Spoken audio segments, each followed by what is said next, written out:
इस वीडियो में आपां लैक्चरर काटर का साल 2016 का पेपर सॉल्व करन जा रहे हैं। सो फर्स्ट टाइम है अपने को if A and B are two sets then A union B is equal to A intersection B if and only if.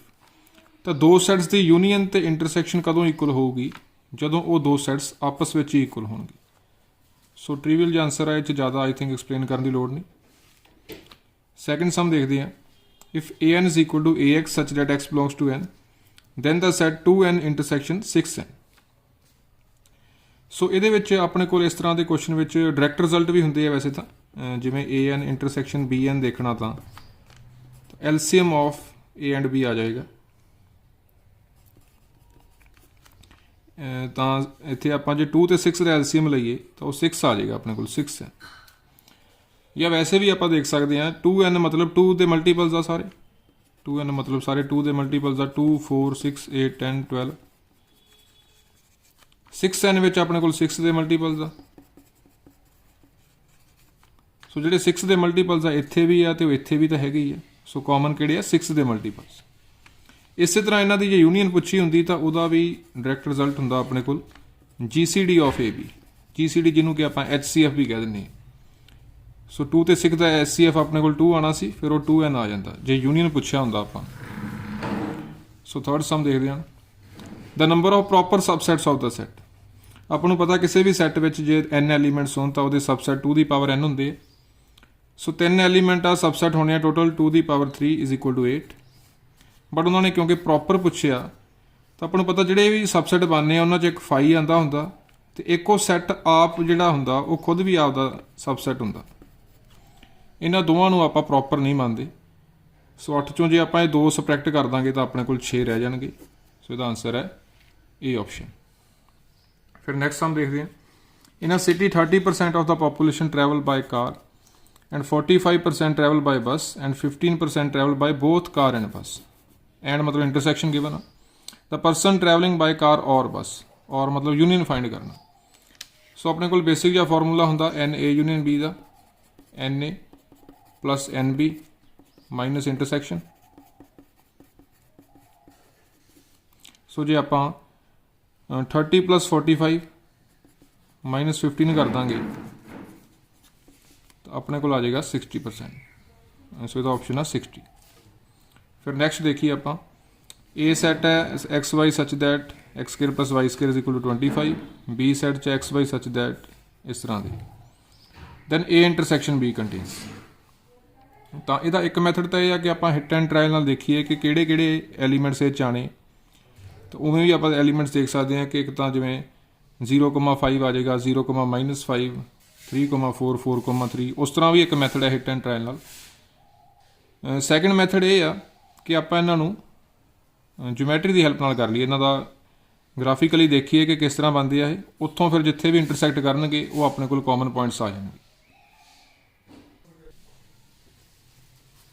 So first है अपने को X square plus Y square is equal to 25।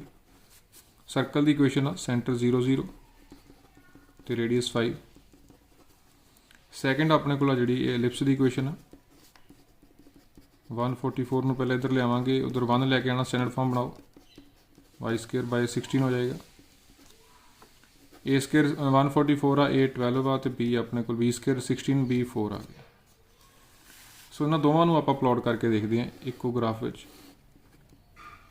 Centre 0 0 radius 5 इस तरह का बनेगा हर पासे 5 भी होएगा।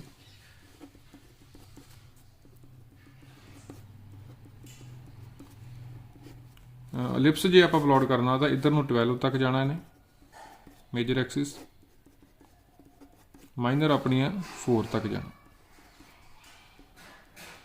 जो आप प्लॉट करांगे इस तरह ग्राफ जो आप प्लॉट करके देख लेंगे वैसे आइडिया लग जाना पूरा करने की लोड़ नहीं। चलो एक बार तो पूरा दिखा दें तो 1 2 3 तो 4 पॉइंट्स से ये दोनों डायग्राम का जी इंटरसैक्ट कर गई। सो आंसर कितना आना अपने को 4। इसका आंसर आ गया अपने को 4 पॉइंट्स। सो ऑप्शन बी इसका करैक्ट आंसर आ जाएगा। फिर नैक्सट देखिए एक्स अपना 2 to 3 के आ फिर x-3 तो x-2 बारे आप दसना इन्हों की मल्टीप्लिकेशन डिवाइड पॉजिटिव है या नैगेटिव है जो भी। सो क्योंकि x2 तो बड़ा सो x-2 पॉजिटिव होगा x3 तो छोटा x ਮਾਈਨਸ 3 ਨੈਗੇਟਿਵ ਹੋਊਗਾ। ਸਿੰਪਲ ਜੀ ਗੱਲ। ਸੋ ਪੋਜ਼ਿਟਿਵ ਨੂੰ ਜੇ ਨੈਗੇਟਿਵ ਨਾਲ ਆਪਾਂ ਮਲਟੀਪਲਾਈ ਕਰਾਂਗੇ ਜਾਂ ਡਿਵਾਈਡ ਕਰਾਂਗੇ ਉਹ ਨੈਗੇਟਿਵ ਆਉਣਾ ਚਾਹੀਦਾ। ਸੋ ਪੋਜ਼ਿਟਿਵ ਇੰਟੂ ਨੈਗੇਟਿਵ, ਆ ਮਤਲਬ ਆ ਨੈਗੇਟਿਵ ਆ, ਚਲੋ ਆ ਪੋਜ਼ਿਟਿਵ ਆ, ਨੈਗੇਟਿਵ ਆ ਰਿਹਾ ਫਿਰ ਸਹੀ ਹੈ। ਬਾਕੀ ਆਪਸ਼ਨ ਦੇਖ ਲੈਂਦੇ ਹਾਂ, ਵੈਸੇ ਦੇਖਣੇ ਆ ਤਾਂ ਨੈਗੇਟਿਵ ਇੰਟੂ ਪੋਜ਼ਿਟਿਵ ਪੋਜ਼ਿਟਿਵ ਕਹਿ ਰਿਹਾ ਗਲਤ ਆ, ਨੈਗੇਟਿਵ ਬਾਈ ਪੋਜ਼ਿਟਿਵ ਨੂੰ ਪੋਜ਼ਿਟਿਵ ਕਹਿ ਰਿਹਾ ਗਲਤ ਆ, ਨੈਗੇਟਿਵ ਪੋਜ਼ਿਟਿਵ ਤੋਂ ਵੱਡਾ ਹੁੰਦਾ ਕਹਿੰਦੇ ਇਹ ਵੀ ਚੀਜ਼ ਗਲਤ। ਸੋ ਫਿਰ ਨੈਕਸਟ ਦੇਖਦੇ ਹਾਂ ਆਪਾਂ 7 ਸਮ। Mode x + 4 = x। ਜਦੋਂ ਵੀ ਵੇਰੀਏਬਲ ਉੱਪਰ ਮੋਡ ਹੁੰਦਾ ਤਾਂ ਆਪਾਂ ਪਲੱਸ ਮਾਈਨਸ ਲਗਾ ਦਿੰਦੇ ਹਾਂ। ਪਲੱਸ ਮਾਈਨਸ ਚਾਹੇ ਇਸੇ ਸਾਈਡ 'ਤੇ ਲਗਾ ਦਈਏ ਚਾਹੇ ਸਾਹਮਣੇ ਵਾਲੀ ਸਾਈਡ 'ਤੇ। ਸੋ ਆਪਾਂ ਨੂੰ ਲਿਖ ਸਕਦੇ ਹਾਂ x + 4 = +-x। ਇੱਕ ਵਾਰ ਇਹਨੂੰ +x ਨਾਲ ਸੋਲਵ ਕਰਕੇ ਦੇਖ ਲਓ, ਇੱਕ ਵਾਰ -x ਨਾਲ। ਇੱਥੇ ਤਾਂ ਕੈਂਸਲ ਹੀ ਹੋ ਗਏ ਆਪਣੇ ਕੋਲ, x ਕੁਛ ਨਹੀਂ ਮਿਲਿਆ, ਨੋ ਸੋਲੂਸ਼ਨ ਹੈ ਇੱਥੋਂ। ਇੱਥੋਂ 2x = -4, x ਆ ਗਿਆ -2। ਸੋ ਆਪਸ਼ਨ ਬੀ। ਫਿਰ ਨੈਕਸਟ ਦੇਖਦੇ ਹਾਂ ਆਪਾਂ which of the following is true. Uncountable ਤੇ ਕਾਊਂਟੇਬਲ ਬਾਰੇ ਗੱਲ ਹੋ ਰਹੀ ਹੈ, ਤਾਂ ਤੁਹਾਨੂੰ ਪਤਾ ਹੋਣਾ ਚਾਹੀਦਾ ਕਿ natural number, rational number, integers, ਇਹ ਸਾਰੇ ਕੀ ਹੁੰਦੇ ਆ, ਕਾਊਂਟੇਬਲ। ਤੇ ਆਪਣੇ ਕੋਲ ਜਿਹੜੇ ਇਰਰੈਸ਼ਨਲ ਆ ਤੇ ਰੀਅਲ ਆ, ਦੀਜ਼ ਆਰ ਅਨਕਾਊਂਟੇਬਲ। ਸੋ ਇਹਨਾਂ 'ਚੋਂ ਦੇਖ ਲੈਂਦੇ ਹਾਂ। ਟਰੂ ਪੁੱਛਿਆ, ਨੈਚੁਰਲ ਨੂੰ ਅਨਕਾਊਂਟੇਬਲ ਕਹਿੰਦੇ ਆ, ਗਲਤ ਆ। ਰੈਸ਼ਨਲ ਨੂੰ ਕਾਊਂਟੇਬਲ ਕਹਿ ਰਹੇ, ਸਹੀ ਹੈ। ਇਰਰੈਸ਼ਨਲ ਨੂੰ ਕਾਊਂਟੇਬਲ ਕਹਿ ਰਹੇ, ਗਲਤ ਆ। ਅਨਕਾਊਂਟੇਬਲ ਆਉਣੇ ਸੀ, ਰੀਅਲ ਵੀ ਅਨਕਾਊਂਟੇਬਲ ਆਉਣੇ ਸੀ। ਸੋ 9th ਸਮ ਦੇਖਦੇ ਹਾਂ। Which one of the following statements incorrect. ਆ ਜ਼ਰੂਰ ਬਹੁਤ ਧਿਆਨ ਨਾਲ ਪੜ੍ਹਨਾ ਹੁੰਦਾ ਕਿ ਕਰੈਕਟ ਆ ਕਿ incorrect. Every non-empty set of real numbers which is bounded above has infimum, bounded above has supremum। ਤਾਂ ਆਪਣੇ ਕੋਲ ਦੇਖੋ ਰੀਅਲ ਨੰਬਰਸ ਵਿੱਚ ਇੱਕ ਪ੍ਰੋਪਰਟੀ ਹੁੰਦੀ ਹੈ ਕਿ ਰੀਅਲ ਨੰਬਰ ਦਾ ਜੇ ਕੋਈ ਵੀ ਸੈੱਟ ਹੋਵੇ ਉਹ ਜੇ ਤਾਂ ਬਾਉਂਡਡ ਅਬਵ ਆ ਤਾਂ ਉਹਦਾ ਸੁਪਰੀਮਮ ਐਗਜ਼ਿਸਟ ਕਰੂਗਾ, ਤੇ ਜੇ ਉਹ ਬਾਉਂਡਡ ਬਿਲੋ ਆ ਤਾਂ ਉਹਦਾ ਇਨਫੀਮਮ ਐਗਜ਼ਿਸਟ ਕਰੂਗਾ। ਰੀਅਲ ਨੰਬਰ ਦੀ ਪ੍ਰੋਪਰਟੀ ਹੈ। ਸੋ ਬਾਉਂਡਡ ਅਬਵ ਵਾਲੇ ਕੋਲ ਇਨਫੀਮਮ ਕਹਿ ਰਹੇ ਆ, ਇਹ ਗਲਤ ਆ ਸਟੇਟਮੈਂਟ, ਆਪਾਂ ਨੂੰ ਗਲਤ ਹੀ ਪੁੱਛੀ ਹੈ। ਸੋ ਇਹ ਆਪਣਾ ਕਰੈਕਟ ਆਪਸ਼ਨ ਬਣ ਜਾਏਗਾ। ਅਗਲੇ ਆਪਸ਼ਨ ਵੀ ਦੇਖ ਲੈਂਦੇ ਹਾਂ। ਬਾਉਂਡਡ ਅਬਵ ਕੋਲ ਸੁਪਰੀਮਮ ਆ, ਸਹੀ ਸਟੇਟਮੈਂਟ ਹੈ। ਤਾਂ ਬੋਥ ਸੁਪਰੀਮਮ and ਇਨਫੀਮਮ if it is bounded. Bounded ਮਤਲਬ ਅਬਵ ਤੋਂ ਵੀ ਬਾਉਂਡਡ ਆ ਤੇ ਬਿਲੋ ਤੋਂ ਵੀ, ਤਾਂ ਸੁਪਰੀਮਮ ਵੀ ਹੋਊਗਾ, ਇਨਫੀਮਮ ਵੀ, ਸਹੀ ਹੈ ਸਟੇਟਮੈਂਟ। ਅੱਗੇ ਦਾ set of real numbers is an ordered complete field. ਤਾਂ ਰੀਅਲ ਨੰਬਰ ਆ ਜਿਹੜਾ ਇਹ ਕੰਪਲੀਟ ਫੀਲਡ ਹੁੰਦਾ ਹੈ। ਕੰਪਲੀਟ ਦਾ ਹੁਣ ਕੀ ਮਤਲਬ ਹੁੰਦਾ, ਜਿਵੇਂ ਆਪਾਂ ਦੇਖੋ ਬੀ ਆਪਸ਼ਨ ਦੇਖੀਏ, ਕੋਈ ਵੀ ਫੀਲਡ ਨੂੰ ਕੰਪਲੀਟ ਕਦੋਂ ਕਹਿੰਦੇ ਆ, ਜੇ ਆ ਰੀਅਲ ਨੰਬਰ ਦੀ ਕੱਟ ਕੇ ਆਪਾਂ ਇੱਥੇ ਫੀਲਡ ਲਿਖ ਦਈਏ। Every non empty set of field ਵਿਚ is bounded above has supremum in that field. ਜੇ ਕਿਸੇ ਫੀਲਡ ਵਿੱਚ ਆਹ ਵਾਲੀ ਪ੍ਰੋਪਰਟੀ ਹੈਗੀ ਹੈ, ਸੈਕਿੰਡ ਆਪਸ਼ਨ ਵਾਲੀ, ਤਾਂ ਉਹਨੂੰ ਆਪਾਂ ਕੰਪਲੀਟ ਫੀਲਡ ਕਹਿੰਦੇ ਆ। ਕੀ ਹੈ ਪ੍ਰੋਪਰਟੀ, ਕਿ ਕੋਈ ਵੀ ਸੈੱਟ ਆ ਜਿਹੜਾ ਉਸ ਫੀਲਡ ਦਾ, ਉਹ ਜੇ ਬਾਉਂਡਡ ਅਬਵ ਆ ਤਾਂ ਉਹਦੇ ਕੋਲ ਸੁਪਰੀਮਮ ਹੋਣਾ ਚਾਹੀਦਾ ਉਸੇ ਹੀ ਫੀਲਡ ਵਿੱਚ। ਤਾਂ ਰੀਅਲ ਵਿੱਚ ਇਸ ਤਰ੍ਹਾਂ ਦੀ ਸਿਚੁਏਸ਼ਨ ਹੁੰਦੀ ਹੈ, ਇਸ ਤਰ੍ਹਾਂ ਦੀ ਪ੍ਰੋਪਰਟੀ ਹੁੰਦੀ ਹੈ। ਰੈਸ਼ਨਲ ਵਿੱਚ ਇਸ ਤਰ੍ਹਾਂ ਦੀ ਪ੍ਰੋਪਰਟੀ ਨਹੀਂ ਹੁੰਦੀ। ਮੰਨ ਲਓ ਰੈਸ਼ਨਲ ਨੰਬਰਸ ਆਪਣੇ ਕੋਲ, ਇਹਦਾ ਕੋਈ ਸਬਸੈਟ ਲਈਏ, x such that x square less than 2, ਤਾਂ ਇਹ ਹੁਣ ਆਪਾਂ ਦੇਖ ਸਕਦੇ ਹਾਂ x ਇਸ ਤਰ੍ਹਾਂ ਦੇ ਲਏ ਆ, ਰੈਸ਼ਨਲ ਲਏ ਆਪਾਂ, x belongs to rational such that x square less than 2। ਕੋਈ ਰੈਸ਼ਨਲ ਦਾ ਸਬਸੈਟ ਲੈ ਲਿਆ, ਇਹ ਬਾਉਂਡਡ ਅਬਵ, ਬਟ ਇਹਦਾ ਜਿਹੜਾ ਆਪਣੇ ਕੋਲ ਸੁਪਰੀਮਮ ਆ ਉਹ √2 ਆਏਗਾ, ਤੇ ਉਹ ਤਾਂ ਆਪਾਂ ਰੈਸ਼ਨਲ 'ਚ ਹੈ ਹੀ ਨਹੀਂਗਾ, ਉਹ ਤਾਂ ਰੈਸ਼ਨਲ ਨੰਬਰ ਵਿੱਚ ਹੈ ਹੀ ਨਹੀਂ ਉਹ। ਸੋ ਜਿਹੜਾ ਇਸ ਸੈੱਟ ਦਾ ਜਿਹੜਾ ਸੁਪਰੀਮਮ ਆ ਉਹ ਉਸ ਫੀਲਡ ਵਿੱਚ ਲਾਈ ਨਹੀਂ ਕਰ ਰਿਹਾ, ਰੈਸ਼ਨਲ ਵਾਲੀ ਫੀਲਡ 'ਚ ਲਾਈ ਨਹੀਂ ਕਰ ਰਿਹਾ। ਸੋ ਜਿਹੜਾ ਰੈਸ਼ਨਲ ਆ ਉਹ ਆਪਣੇ ਕੋਲ ਕੰਪਲੀਟ ਨਹੀਂ ਹੁੰਦਾ। ਰੀਅਲ ਨੰਬਰ ਆਪਣੇ ਕੋਲ ਕੰਪਲੀਟ ਫੀਲਡ ਹੁੰਦਾ। ਸੋ ਇਹ ਵੀ ਆਪਾਂ ਨੂੰ ਪਤਾ ਹੋਣਾ ਚਾਹੀਦਾ। ਸੋ ਨੈਕਸਟ ਦੇਖਦੇ ਹਾਂ, if altitudes of triangle are in AP then sides of triangle are. So ਇਸ ਨੂੰ ਆਪਾਂ ਦੇਖਦੇ ਹਾਂ, ਇੱਕ ਆਲਟੀਟਿਊਡ ਤੇ ਸਾਈਡ ਦਾ ਕੀ ਰਿਲੇਸ਼ਨ ਹੁੰਦਾ, ਆਪਾਂ ਡਾਇਗਰਾਮ ਦੀ ਹੈਲਪ ਨਾਲ ਕਰਦੇ ਹਾਂ। ਮੰਨ ਲਓ ਆਪਣੇ ਕੋਲ ਕੋਈ ਟ੍ਰਾਇੰਗਲ ਆ, ਇਹਦੀਆਂ ਕੋਈ ਸਾਈਡ ਲੈ ਲਈਏ ਆਪਾਂ ABC, ਨਾਲ ਆਲਟੀਟਿਊਡ ਲੈ ਲੈਂਦੇ ਹਾਂ, ਇਹਨੂੰ L ਕਹਿ ਦਿੰਦੇ ਹਾਂ, ਇੱਥੇ ਆਪਾਂ M ਕਹਿ ਦਿੰਦੇ ਹਾਂ ਇਹਨੂੰ, ਤੇ ਇਹ ਵਾਲੇ ਨੂੰ ਸਾਈਡ ਨੂੰ, ਇਹ ਵਾਲੀ ਲੈਂਥ ਨੂੰ N ਕਹਿ ਦਿੰਦੇ ਹਾਂ, altitude. So area of triangle ਆ ਜਿਹੜਾ ਆਪਾਂ ਨੂੰ ਪਤਾ, half into base into altitude ਹੁੰਦਾ। ਸੋ ਇੱਥੇ ਏਰੀਆ ਦੇ ਕਾਫੀ ਫਾਰਮੂਲੇ ਆ ਆਪਣੇ ਕੋਲ। ਹਾਫ AL ਵੀ ਏਰੀਆ ਹੀ ਹੈ, हाफ BM भी एरिया ही है, हाफ CN भी एरिया ही है। So all this will be equal. So AL BM ਤੇ CN ਵੀ ਇਕੁਅਲ ਹੋਣਗੇ। ਇਹਨਾਂ ਨੂੰ ਕੇ ਲੈਟ ਕਰ ਲੈਂਦੇ ਆਪਾਂ, ਸਾਰੇ ਇਕੁਅਲ ਆ, ਕੋਈ ਵੀ ਕਨਸਟੈਂਟ ਦੇ ਇਕੁਅਲ ਲੈਟ ਕਰ ਲਓ। ਸੋ ਆਪਾਂ ਨੂੰ ਹੁਣ ਗਿਵਨ ਕੀ ਆ, ਆਲਟੀਟਿਊਡ AP 'ਚ ਦੱਸੇ ਆ, ਸਾਈਡ ਬਾਰੇ ਆਪਾਂ ਨੂੰ ਪੁੱਛਿਆ, ਤਾਂ ਆਪਾਂ ਇੱਥੋਂ ਹੁਣ ਆਲਟੀਟਿਊਡਸ ਫਾਈਂਡ ਕਰਦੇ ਹਾਂ। L ਆ ਗਿਆ K/A, M ਆ ਗਿਆ K/B, N ਆ ਗਿਆ K/C। ਆਲਟੀਟਿਊਡ ਤੇ ਸਾਈਡ ਦਾ ਆਪਸ ਵਿੱਚ ਰਿਲੇਸ਼ਨ ਆ ਗਿਆ। ਹੁਣ ਗਿਵਨ ਕੀ ਆ ਕਿ ਆਲਟੀਟਿਊਡਸ ਆਰ ਇਨ AP, ਆਲਟੀਟਿਊਡਸ ਆਪਣੇ ਕੋਲ AP 'ਚ ਆ। ਸੋ AP ਦੀ ਕੰਡੀਸ਼ਨ ਕੀ ਹੁੰਦੀ ਹੈ ਆਪਣੇ ਕੋਲ, ਆਲਟੀਟਿਊਡਸ AP 'ਚ ਆ, ਦੇਅਰਫੋਰ 2m = L + N। ਵੈਲਿਊਜ਼ ਭਰ ਦਿੰਦੇ ਆ ਸਾਰਿਆਂ ਦੀ, 2K/B = K/A + K/C। K ਨੂੰ ਜੇ ਕੈਂਸਲ ਕਰ ਦਈਏ ਤਾਂ 2/B = 1/A + 1/C। ਇਹਦਾ ਮਤਲਬ 1/A 1/B 1/C AP 'ਚ ਆ। ਤੇ ਜੇ ਇਹਨਾਂ ਦੇ ਕਿਸੇ ਦੇ 3 ਨੰਬਰ ਦੇ ਰੈਸੀਪ੍ਰੋਕਲਸ AP 'ਚ ਹੋਣ ਤਾਂ ਉਹ ਨੰਬਰ ਆਪ ਕਾਹਦੇ 'ਚ ਹੁੰਦੇ ਆ, HP। ਸੋ ਇੱਥੇ ਆਪਾਂ ਕਹਾਂਗੇ ABC ਜਿਹੜੀਆਂ ਆਪਣੀਆਂ ਸਾਈਡ ਸੀ, those are in HP। So next ਦੇਖਦੇ ਹਾਂ, if in an infinite GP first term is equal to thrice the sum of all the remaining terms, that is common ratio. ਦੇਖੋ first term ਆ ਜਿਹੜੀ, ਉਹ ਕਹਿੰਦੇ thrice ਆ ਕਿਹਦਾ, ਬਾਕੀ ਜੋ ਵੀ ਟਰਮਸ ਬਚਦੀ। ਸੋ ਤਾਂ ਇਨਫਾਈਨਾਈਟ GP ਦਾ ਡਾਇਰੈਕਟ ਫਾਰਮੂਲਾ ਹੁੰਦਾ ਆਪਣੇ ਕੋਲ A/1 - R। A first term, R common ratio, first term AR ਆ, ਕਾਮਨ ਰੇਸ਼ੋ ਇੱਥੇ R ਹੀ ਬਣ ਜਾਣਾ, ਕ੍ਰੋਸ ਮਲਟੀਪਲਾਈ ਕਰ ਲੈਂਦੇ ਹਾਂ। ਸੋ ਇੱਥੇ ਆਪਣੇ ਕੋਲ ਕੈਲਕੂਲੇਸ਼ਨ ਕਰਕੇ ਆ ਗਿਆ A = 4A ਆ। ਅੰਡਰਸਟੂਡ ਆ, A ਇੱਥੇ ਨੋਨ ਜ਼ੀਰੋ ਹੋਊਗਾ ਤਾਂ ਹੀ ਫਸਟ ਟਰਮ ਥਰਾਈਸ ਆ ਰਹੀ ਹੈ ਕਿਸੇ ਦੀ। ਸੋ ਕੈਂਸਲ ਕਰ ਸਕਦੇ ਹਾਂ ਇਹਨੂੰ, R ਆ ਗਿਆ 1/4। ਸੋ ਆਪਸ਼ਨ ਆਪਣੇ ਕੋਲ D। फिर नेक्स्ट देखते हैं, AM GM and HM between two positive numbers A and B are equal. Arithmetic mean, geometric mean ते हारमोनिक मीन ऑल इक्वल आ। अर्थमैटिक मीन का फॉर्मूला होंदा अपने को A + B/2, जोमैट्रिक मीन का √AB, हारमोनिक मीन का 2AB + A + B। So all these are given to be equal and we are to find conditions on A and B। So आप इत्थों कोई भी फस्ट ते थर्ड चक के देखते हैं।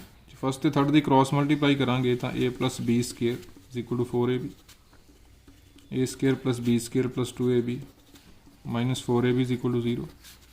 ये -2AB बन जाएगा, फिर A - B का whole square, A = B condition आ गई। सो जो रह गया ये भी सैटिस्फाई करवा के देख लें। जो A ਨੂੰ B भरते हैं, जो B ਨੂੰ A भरते हैं तो A² का रूट A आ गया, इत्थे भी B ਨੂੰ A भरते हैं A आ जाना, इत्थे भी 2A² / 2A A बन जाना। सो सारे सैटिस्फाई करनगे एक कंडीशन ना। सो अपने कोल कंडीशन आ A = B। फिर नैक्सट क्वेश्चन देखते हैं, if the roots of the equation this are in AP then their common differences. Roots AP 'ਚ ਦਿੱਤੇ ਹੋਏ ਆ। क्यूबिक इक्वेशन ਆਪਾਂ ਨੂੰ पता इस तरह की, जे कोई क्यूबिक इक्वेशन होवे ਤਾਂ ਉਹਦਾ ਸਮ ਆਫ ਰੂਟਸ ਹੁੰਦਾ -B/A ਤੇ ਪ੍ਰੋਡਕਟ ਆਫ ਰੂਟਸ ਹੁੰਦਾ -D/A। ਸੋ ਇੱਥੇ ਆਪਣੇ ਕੋਲ ਜਿਹੜਾ ਸਮ ਆਫ ਰੂਟਸ ਆ ਜਾਣਾ -B/A -12/1, 12 ਬਣ ਗਿਆ ਸਮ ਆਫ ਰੂਟਸ। ਤੇ ਪ੍ਰੋਡਕਟ ਆ ਜਿਹੜਾ ਰੂਟਸ ਦਾ ਉਹ -D/A ਹੁੰਦਾ -28/1। ਤੇ ਰੂਟਸ AP 'ਚ ਆਪਾਂ ਕੋਈ ਵੀ 3 ਰੂਟਸ ਹੋਣਗੇ ਦੇ ਅੰਡਰਸਟੂਡ ਆ। 3 ਕਿਸ ਤਰ੍ਹਾਂ ਦੇ ਲੈਟ ਕਰਦੇ ਹੁੰਦੇ ਆ, A - D, A ਤੇ A + D। ਇਹਨਾਂ ਦਾ ਸਮ 12 ਆ ਆਪਣੇ ਕੋਲ, D ਨਾਲ D कैंसल करो, 3A 12, A आ गया 4। उन्होंने मल्टीप्लिकेशन 28 आ,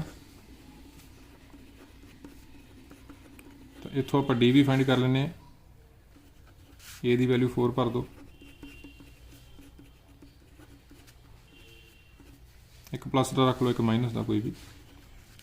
सो 16 - D², इन्हों की मल्टीप्लाई करके 7, 9 = D², D आ जाऊगा +-3। सो D अपने को है +-3। फिर 14 सम √2, √8 ਨੂੰ लिख सकते हैं आप 2√2, फिर आप √18 लिख सकते हैं 3√2, फिर अगे 4√2। √2 जो कॉमन ले लीए तो पिछे अपने को बन जाना 1 + 2 + 3 + 4 सो ऑन। तो सम ऑफ n टर्म्स किया उन्होंने, सम ऑफ n टर्म्स, यानी कि ये अपने को n नैचुरल नंबर हो गए, ਇਹਦਾ डायरैक्ट सम ਹੁੰਦਾ ਆਪਣੇ ਕੋਲ n इंटू n+1/2, √2 ਨਾਲ ਜਦੋਂ ਆ ਕੈਂਸਲ ਕਰਾਂਗੇ n+1/√2 ਆ ਜਾਏਗਾ। ਸੋ ਡੀ ਆਪਸ਼ਨ ਆ ਗਿਆ ਆਪਣੇ। ਤਾਂ ਨੈਕਸਟ 15 ਸਮ ਹੈ ਆਪਣੇ ਕੋਲ। ਇਹ ਸੀਰੀਜ਼ ਆਪਾਂ ਦੱਸਣਾ ਕਿ ਕਦੋਂ ਕਨਵਰਜ ਕਰੂਗੀ। ਤਾਂ ਇਹ ਆਪਣੇ ਕੋਲ ਇਸ ਤਰ੍ਹਾਂ ਦੀ ਜਦੋਂ ਇੱਕ ਪਾਵਰ ਸੀਰੀਜ਼ ਹੁੰਦੀ ਆ ਤਾਂ ਆਪਾਂ ਇਹਦਾ ਰੇਡੀਅਸ ਆਫ ਕਨਵਰਜੈਂਸ ਕੱਢ ਲਈਦਾ। ਰੇਡੀਅਸ ਆਫ ਕਨਵਰਜੈਂਸ ਦਾ ਫਾਰਮੂਲਾ ਹੈਗਾ ਆਪਣੇ ਕੋਲ limit n tends to infinity an/an+1। So ਆਪਾਂ ਇਹਨੂੰ ਐਕਸਪ੍ਰੈਸ ਕਰ ਦਿੰਦੇ ਹਾਂ 2 ਦੀ ਪਾਵਰ n x ਦੀ ਪਾਵਰ n, ਇਸ ਤਰ੍ਹਾਂ ਦੀ ਸੀਰੀਜ਼ ਆ ਇਹ। an ਆਪਣੇ ਕੋਲ 2 ਦੀ ਪਾਵਰ n ਹੋ ਗਿਆ। ਸੋ ਜਦੋਂ ਦਾ ਰੇਡੀਅਸ ਆਫ ਕਨਵਰਜੈਂਸ ਆਪਾਂ ਦੇਖਦੇ ਹਾਂ 2 ਦੀ ਪਾਵਰ n/2 ਦੀ ਪਾਵਰ n+1 1/2 ਬਣ ਜਾਣਾ ਨੇ। ਸੋ ਰੇਡੀਅਸ ਆਫ ਕਨਵਰਜੈਂਸ 1/2 ਆ। ਸੋ -1/2 ਟੂ 1/2 ਤਾਂ ਇਹਨੇ ਕਨਵਰਜ ਕਰਨਾ ਹੀ ਕਰਨਾ। ਐਂਡ ਪੁਆਇੰਟਸ 'ਤੇ ਨਹੀਂ ਆਪਾਂ ਨੂੰ ਇਹ ਦੱਸਦਾ ਹੁੰਦਾ। ਐਂਡ ਪੁਆਇੰਟਸ 'ਤੇ ਆਪਾਂ ਵੈਸੇ ਇੱਥੋਂ ਦੇਖਾਂਗੇ ਕਿ ਜੇ x ਨੂੰ 1/2 ਭਰ ਦਈਏ ਜਾਂ -1/2 ਭਰ ਦਈਏ ਤਾਂ ਕਨਵਰਜੈਂਟ ਹੋਊਗੀ ਕਿ ਡਾਇਵਰਜੈਂਟ ਹੋਊਗੀ। ਤਾਂ ਜੇ 1/2 ਭਰਦੇ ਆ ਇੱਥੇ 2 × 1/2 1 ਦੀ ਪਾਵਰ n। ਸੋ 1 ਨੂੰ ਹੀ ਐਡ ਕਰੀ ਜਾਣਾ, ਕਹਿੰਦਾ ਮਤਲਬ 1 + 1 + 1 ਇਨਫਿਨਿਟੀ ਤੱਕ, ਇਨਫਿਨਿਟੀ ਬਣ ਜਾਣਾ ਨੇ। ਸੋ ਡਾਇਵਰਜੈਂਟ ਹੋਊਗੀ। ਸਿਮਿਲਰਲੀ ਜੇ -1/2 ਭਰਦੇ ਆ ਇੱਥੇ ਤਾਂ -1 ਬਣੀ ਜਾਣਾ, -1 ਦੀ ਪਾਵਰ n ਬਣ ਜੂਗੀ, ਹਰ ਵਾਰ -1 ਬਣੀ ਜਾਣਾ, ਉਹ ਵੀ -ਇਨਫਿਨਿਟੀ ਡਾਇਵਰਜੈਂਟ ਹੋ ਜੂਗੀ। ਸੋ ਐਂਡ ਪੁਆਇੰਟਸ 'ਤੇ ਆਪਣੇ ਕੋਲ ਸੀਰੀਜ਼ ਇਹ ਡਾਇਵਰਜੈਂਟ ਆ। So this is the correct answer, -1/2 to 1/2। So next ਹੈ ਆਪਣੇ ਕੋਲ 16 ਸਮ। ਸੀਕੁਐਂਸ ਆਪਾਂ ਦੱਸਣਾ ਇਹ ਕਨਵਰਜੈਂਟ ਆ, ਡਾਇਵਰਜੈਂਟ ਆ ਜਾਂ ਆਸੀਲੇਟਰੀ ਆ। ਸੋ ਜੇ ਇਹਨੂੰ ਆਪਾਂ ਇਹਦੀ nth ਟਰਮ ਦੇਖਣੀ ਹੋਵੇ ਸੀਕੁਐਂਸ ਦੀ ਤਾਂ ਇਹ ਆਪਣੇ ਕੋਲ ਬਣ ਜਾਏਗਾ -1 ਦੀ ਪਾਵਰ n-1 1/n। ਇਸ ਤਰ੍ਹਾਂ ਦੀ ਇਹਦੀ nth ਟਰਮ ਬਣ ਗਈ। ਸੋ ਜੇ ਇਹਦੀ ਆਪਾਂ ਲਿਮਿਟ ਦੇਖਦੇ ਹਾਂ n ਟੈਂਡਸ ਟੂ ਇਨਫਿਨਿਟੀ ਤਾਂ ਆ 0 ਬਣ ਰਿਹਾ, 1/∞ 0, ਇਹ ਬਾਉਂਡਡ ਆ। 0 ਇੰਟੂ ਬਾਉਂਡਡ ਆਪਣੇ ਕੋਲ ਕੀ ਹੋ ਜਾਂਦਾ 0। ਸੋ nth ਟਰਮ ਜਿਹੜੀ ਆਪਣੇ ਕੋਲ ਆ ਗਈ ਆ ਉਹ 0 ਆ ਗਈ। ਇਹਦਾ ਮਤਲਬ ਇਹ ਸੀਕੁਐਂਸ ਨਲ ਸੀਕੁਐਂਸ ਕਨਵਰਜ ਕਰ ਗਿਆ ਹੈ, it will converge to 0। So option ਇਹ ਆਪਣੇ ਕੋਲ ਕਰੈਕਟ ਆਨਸਰ ਆ। ਫਿਰ ਨੈਕਸਟ ਸਮ ਆਪਣੇ ਕੋਲ 17th। if un is positive term series and limit n tends to infinity greater than 1 then the series is। ਇਹ ਆਪਣੇ ਕੋਲ ਡਾਇਰੈਕਟ ਰਿਜ਼ਲਟ ਆ ਗ੍ਰੈਜੂਏਸ਼ਨ ਲੈਵਲ ਦਾ ਕੌਚੀ ਰੂਟ ਟੈਸਟ, ਕਿ ਜਿਸ ਤਰ੍ਹਾਂ ਆਪਣੇ ਕੋਲ an ਵੀ ਕਹਿ ਦਿੰਦੇ ਆਪਾਂ ਜਾਂ un ਕਹਿ ਤਾ ਇਹਨਾਂ ਨੇ, ਉਹਦੀ ਪਾਵਰ 1/n ਕਰਕੇ ਜੇ ਗ੍ਰੇਟਰ ਦੈਨ 1 ਆ ਜੇ ਤਾਂ ਆਪਣੇ ਕੋਲ ਸੀਰੀਜ਼ ਕੀ ਹੁੰਦੀ ਹੈ ਡਾਇਵਰਜੈਂਟ। ਲੈਸ ਦੈਨ 1 ਲਈ ਕਨਵਰਜੈਂਟ ਐਂਡ ਗ੍ਰੇਟਰ ਦੈਨ 1 ਲਈ ਡਾਇਵਰਜੈਂਟ। ਸੋ ਨੈਕਸਟ ਦੇਖਦੇ ਹਾਂ 18th ਕੁਐਸਚਨ। 18th ਕੁਐਸਚਨ 'ਚ ਕੀ ਆ ਕਿ ਆਪਾਂ ਦੱਸਣਾ ਹੈ ਸੀਰੀਜ਼ ਯੂਨੀਫਾਰਮਲੀ ਕਨਵਰਜ ਕਰੋਗੇ। ਤਾਂ ਸੀਰੀਜ਼ ਵਿੱਚ ਆਪਣੇ ਕੋਲ ਯੂਨੀਫਾਰਮਲੀ ਕਨਵਰਜੈਂਟ ਲਈ ਇੱਕ ਟੈਸਟ ਹੁੰਦਾ ਵੇਸਟਰਾਸ M ਟੈਸਟ। ਉਹ ਕੀ ਕਹਿੰਦਾ ਹੁੰਦਾ ਆਪਣੇ ਕੋਲ ਟੈਸਟ ਕਿ ਜੇ ਆਪਣੀ ਸੀਰੀਜ਼ ਆ ਜਿਹੜੀ ਕੋਈ ਫੰਕਸ਼ਨ ਵਾਲੀ fn ਜੇ ਆਪਾਂ less than equal to mn ਲਿਖ ਸਕਦੇ ਹਾਂ, mn ਕੋਈ ਆਪਣੇ ਕੋਲ ਪੋਜ਼ਿਟਿਵ ਟਰਮ ਕਨਵਰਜੈਂਟ ਸੀਰੀਜ਼ ਹੋਵੇ then ਸਮੇਸ਼ਨ fn ਆਹ ਵਾਲੀ ਸੀਰੀਜ਼ ਵੀ ਕੀ ਹੋਊਗੀ ਕਨਵਰਜੈਂਟ। ਸੋ ਆਪਾਂ ਦੇਖਣਾ ਕਿ ਆਪਾਂ fn ਨੂੰ less than equal to any convergent series ਲਿਖ ਸਕਦੇ ਹਾਂ। ਸੋ ਜੇ ਆਪਾਂ ਇੱਥੇ ਦੇਖੀਏ fn ਆਪਣਾ ਹੈਗਾ sin nx by n raised to power p। ਸੋ ਜਦੋਂ ਆਪਾਂ ਇਹਦਾ ਮੋਡ ਲਵਾਂਗੇ ਆਪਾਂ ਨੂੰ ਪਤਾ ਸਾਈਨ ਦੀ ਵੈਲਿਊ ਆ ਜਿਹੜੀ -1 ਤੋਂ 1 ਦੇ ਵਿੱਚ ਹੁੰਦੀ ਹੈ, ਲੈਸ ਦੈਨ ਇਕੁਅਲ ਟੂ 1। ਸੋ ਆ ਜਿਹੜੀ ਸੀਰੀਜ਼ ਆ ਆਪਣੇ ਕੋਲ ਇਹ ਆਪਾਂ ਨੂੰ ਪਤਾ ਕਦੋਂ ਕਨਵਰਜ ਕਰਦੀ ਹੈ ਜੇ p ਗ੍ਰੇਟਰ ਦੈਨ 1 ਹੋਵੇ। p ਆਲਰੇਡੀ ਗ੍ਰੇਟਰ ਦੈਨ 1 ਦਿੱਤਾ, ਸੋ ਆ ਕਨਵਰਜ ਕਰੂਗੀ। ਇਹਦਾ ਮਤਲਬ ਫਿਰ fn ਵਾਲੀ ਵੀ ਕਨਵਰਜ ਕਰੂਗੀ, ਹਮੇਸ਼ਾ ਹੀ ਕਰੂਗੀ। x ਤੇ ਕੋਈ ਕੰਡੀਸ਼ਨ ਨਹੀਂ, it will always converge for all real values of x। Condition p ਤੇ ਆ, p ਤੇ ਕੰਡੀਸ਼ਨ ਆ p ਗ੍ਰੇਟਰ ਦੈਨ 1 ਹੋਣਾ ਚਾਹੀਦਾ ਤਾਂ ਆ ਕਨਵਰਜ ਕਰੇਗੀ, ਤਾਂ ਫਿਰ ਆ ਵੀ ਹਮੇਸ਼ਾ ਕਨਵਰਜ ਕਰੇਗੀ fn ਵਾਲੀ। ਵੇਸਟਰਾਸ M ਟੈਸਟ ਨਾਲ ਇੱਕ ਆਪਣਾ ਕੁਐਸਚਨ ਹੋ ਗਿਆ all real values of x। ਫਿਰ ਨੈਕਸਟ ਦੇਖਦੇ ਹਾਂ ਆਪਾਂ 19th question term containing x cube. ਤਾਂ ਇਹ ਤਾਂ ਸਿੰਪਲ ਬਾਈਨੋਮੀਅਲ ਥਿਊਰਮ ਦਾ ਕੁਐਸਚਨ ਆ। ਜਨਰਲ ਟਰਮ ਦੇਖ ਲਓ ਇਹਦੀ 7cr x ਦੀ ਪਾਵਰ 7 - r -2y ਦੀ ਪਾਵਰ r। एक्स क्यूब बनाना तो आर नूं 4 भर देंगे, आर नूं 4 भरिया तो 4 + 1 5th टर्म हो गई। सो सीधा ही ऑप्शन है ऑप्शन डी। फिर next constant term in the expansion of this, again binomial theorem, general term find कर लो 10 CR x की पावर 10 - r -1 x की पावर r। सो आप इन्हों कैंसल करवाना, अंडरस्टूड आ जे 5 भर देंगे इत्थे भी x की पावर 5 बन जू, इत्थे भी x की पावर 5, तो r नूं जे 5 भरांगे कॉन्स्टेंट बन जूगा, r 5 भरिया तो t 6 हो गया 6th टर्म। फिर नैक्सट अगेन बाइनोमियल थ्योरम का क्वेश्चन आ उहदे नाल related, in Pascal triangle each row is bounded by 1, the result every infinite bounded set of real number has a limit point is. तो यह भी डायरैक्ट रिजल्ट अपने को मिलजैनो वेस्टर्स थ्योरम। नैक्सट देखते हैं 23rd, function f(x2) 1 by x is not continuous at which point. So clear आ, जे x नूं 0 भर देंगे 2 की पावर इनफिनिटी बन जूगा, कॉन्टीन्यूस नहीं रहूगा, 0 ऑप्शन, ऑप्शन नंबर ए। फिर नैक्सट 24th सम, मॉड वाला जो फंक्शन होंगे आपां नूं पता है जिथे सप्लिट करता होंगे उत्थे नॉट डिफरेंशिएबल होंगे। तो मॉड x + 2 कितने सप्लिट कर रहा आपां नूं पता, -2 ते सप्लिट करता, लैस दैन -2 लई -x + 2 होंदा है, ग्रेटर दैन इक्वल टू -2 लई x + 2। जिहड़े पॉइंट ते सप्लिट करता कॉन्टीन्यूस हमेशा होंदा, जिहड़े पॉइंट ते सप्लिट करता उत्ते अपना नॉट डिफरेंशिएबल होंदा। x + 2 नूं 0 दे कोल रख के देख लिया करो, सीधा ही आ गया -2। नैक्सट देखते हैं 25th, cos inverse x + sin inverse x direct result अपने को π/2, तो π/2 का डेरीवेटिव होंगे अपने को कॉन्स्टेंट आ तो 0। फिर नैक्सट ऑप्शन, नैक्सट सम, d² y/dx² फाइंड करना, पहला आप dx/dt फाइंड करते हैं 2t, dy/dt करते हैं दैट इज़ 2, dy/dx कितना आ जाएगा अपने को dy/dt upon dx/dt 2/2t that is 1/t। हुण इत्थे मिसटेक के चांस आ, जो इसका डबल डेरीवेटिव करांगे वो रिस्पैक्ट टू x करना होंदा आपां, तो -1/t² इंटू dt/dx भी आना ना, बहुते बच्चों ने -1/t² ते ही टिक लगा देनी है, आप भुल जाना। सो dt/dx यानी कि रेसिप्रोकल का करांगे आपां 1/2t, -1/2t क्यूब आंसर आएगा बी ऑप्शन।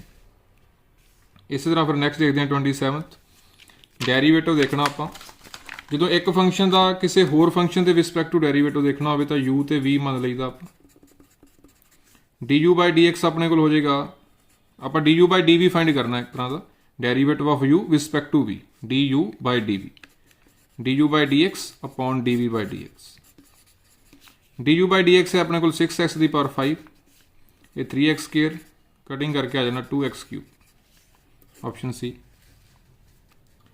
फिर next Rolle's theorem is applicable to the function. Rolle's theorem की 3 कंडीशन होंदियां, फंक्शन कॉन्टीन्यूस होना चाहिए क्लोज इंटरवल, डिफरेंशिएबल होना चाहिए ओपन, तो एक थर्ड जी मेन है FA should be equal to FB, जो इंटरवल A, B है then FA should be equal to FB। तो कॉन्टीन्यूस तो हैगा ही है, sin x ऑलवेज कॉन्टीन्यूस है, तो 3 की पावर sin x भी कॉन्टीन्यूस। इसका डेरीवेटिव करके देख लें, उन्होंने भी कोई प्रॉब्लम नहीं, कोई फ्रैक्शन नहीं, सो ऑलवेज इन्हें एग्जिस्ट करना ही है, तो डिफरेंशिएबल भी हैगा ही है। सिर्फ मेन कंडीशन देखते हैं आप थर्ड वाली इत्थे कि f0 = f π हैगा, sin 0 भी 0 होंदा, 3 की पावर 0 1, sin π भी 0 होंदा, आपको पता sin n π अपने को 0 होंदा, sin सारे π 0, sin 1 π 2 π 3 π 0 π सारे 0। सो आ अपने को डायरैक्ट ऑप्शन आ गया, इत्थे π/2 तो sin π/2 1 बन जाना, इत्थे -1 1 नहीं सेम बनना। थर्ड जी कंडीशन है FA = FB, वो अपना आंसर आ गया। सो नैक्सट देखते हैं हम आप 29th, फंक्शन 1/x, x तो देखो ये एग्जिस्ट नहीं कर रहा, सो x तो कॉन्टीन्यूस है नहीं गा, पॉलीनोमियल ऑलवेज कॉन्टीन्यूस होंगे, पर जिथे एग्जिस्ट नहीं करते, जिथे अनडिफाइंड आ उत्थे ही कॉन्टीन्यूस नहीं होंगे, सॉरी नॉट कॉन्टीन्यूस कितने है, डिसकॉन्टीन्यूस वाला, ये गलत है, 0 तो एग्जिस्ट नहीं कर रहा, so discontinuous in closed interval 0,1। Next देखते हैं tangent to the curve this at the point makes with x axis an angle of. तो टेंजेंट देखना इस पॉइंट पर कितना एंगल बना रहा, तो टेंजेंट की आप स्लोप फाइंड करते हैं, पहला डेरीवेटिव करते हैं 2x = 2 × dy/dx, dy/dx अपने को x आ गया, तो जे पॉइंट भरते हैं आप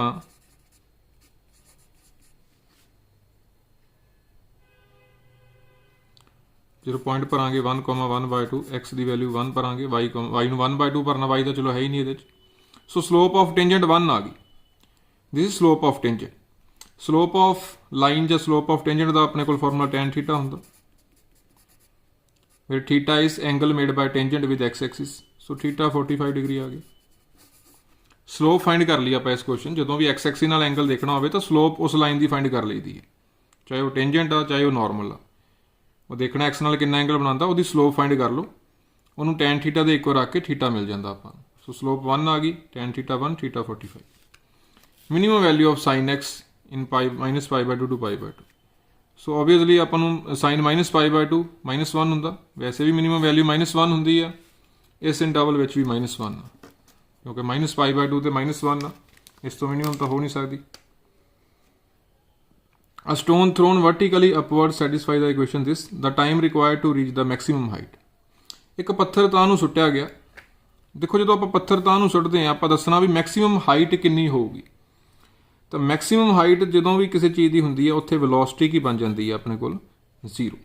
ਸੋ ਆਪਾਂ ਇਹੀ ਕੰਡੀਸ਼ਨ ਲਾਉਣੀ ਹੈ ਕਿ ਵੈਲੋਸਿਟੀ 0 ਹੋ ਜਾਊ। ਡਿਸਟੈਂਸ ਤੋਂ ਵੈਲੋਸਿਟੀ ਕਿਵੇਂ ਆਉਂਦੀ ਹੈ? ਡੈਰੀਵੇਟਿਵ ਕਰਕੇ। ਵੈਲੋਸਿਟੀ ਦਾ ਫਾਰਮੂਲਾ ਹੁੰਦਾ distance upon time, ds/dt, 80 - 32t। ਹੁਣ ਵੈਲੋਸਿਟੀ ਨੂੰ 0 ਰੱਖ ਦਾਂਗੇ, ਮਤਲਬ 80 - 32t ਨੂੰ 0 ਰੱਖ ਦਿਓ। ਇੱਥੋਂ t ਫਾਈਂਡ ਕਰ ਲੈਂਦੇ ਆਪਾਂ। 80/32 that is 2.5। C ਆਪਸ਼ਨ ਆ ਗਈ। ਸੋ ਮੈਕਸਿਮਮ ਜਦੋਂ ਹਾਈਟ ਦੇਖਣੀ ਹੋਵੇ, keep velocity is equal to 0। Rate of change of volume of sphere with respect to its surface area when the radius is 2 cm। So ਆਪਾਂ volume ਦਾ rate of change ਕਿਹਦੇ respect to find ਕਰਨਾ? Surface area. So ਆਪਾਂ dv/ds find ਕਰਨਾ, dv/dr upon ds/dr ਕਰ ਲਾਂਗੇ। Volume ਹੁੰਦੀ ਹੈ ਸਫੀਅਰ ਦੀ 4/3 πr³ ਤੇ ਸਰਫੇਸ ਏਰੀਆ ਜਿਹੜਾ ਇਹਦਾ ਹੁੰਦਾ ਆਪਣੇ ਕੋਲ 4πr²। ਸੋ ਉੱਪਰ ਬਣ ਗਿਆ 4/3 3 πr², ਥੱਲੇ ਬਣ ਗਿਆ 8πr। ਕਟਿੰਗ ਹੋ ਜਾਣੀ ਕਾਫੀ। ਇਹ ਬਣਨਾ ਆਪਣੇ ਕੋਲ r/2 ਤੇ r ਨੂੰ ਆਪਾਂ ਭਰ ਦੇਣਾ 2 2/2 ਆਨਸਰ ਆਏਗਾ ਆਪਣੇ ਕੋਲ 1।